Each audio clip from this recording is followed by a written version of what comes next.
Wala na intro mga lods. Mao ni katikaran mga lods basta panahon ting habagat mga lods nya naka sa beach ng trabaho. Aw tirada gyud ka mga lods kay mo abot gyud ang mga gapnod gikan sa kadagatan mga lods. Parte gyud kadaghan mga lods nya lisod mapukay di nato hinluan kay naman po mga bisita.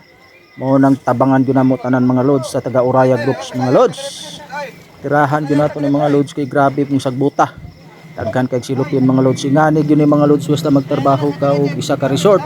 Kay lain man pud og dinhi mo hinluan pati kung hugawa. Wa po'y maligo mga lods. Mao ni katikaran mga lods namo sa matag adlaw mga lods. Tinabangay gyud ni mga lods labi na og panahon ting habagat. Bungkag gyud ni among breaker ani mga lods ug daghan gyud kayo ang basura mga lods. Dili ni mao mga lods labi nagkusog kayo ang balod niya ting habagat dako ang dagat. Kini among resort mga lods nga gitarbawon dako-dako ni siya nga area sa may tulay. Pero mutukar ang ting kahabagat mga lods niya ting ulan. Mapuno ni siya sa basura mga lods mo nang kinahanglan gyud namo tabangan niya.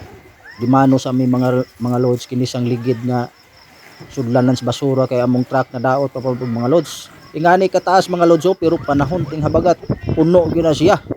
Unang pinabangay gyud mga lods para limpyo pud tanawon nga daghan pong bisita maligo gyud mga lods kay limpyuhan man gyud kada adlaw sa mga maintenance mga lods.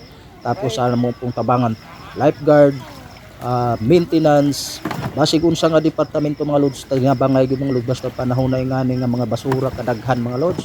Napay silikon ni mga parting daghana. Hapit po day ta mo nakalimtan mga lods no. Shout out day sa inyong tanan. Mayong adlaw sa inyong tanan mga lods ug salamat gid sa inyong suporta kada adlaw mga lods no. Nawala na gyud atong violation mga lods mo nang nalipay gyud kinasing-kasing akong pagpasalamat kaninyong tanan sa nag-like, ingon man sa nag-share, ingon man sa nag-comment sa akong mga video. Daghan gyud salamat ug thank you for watching mga lods.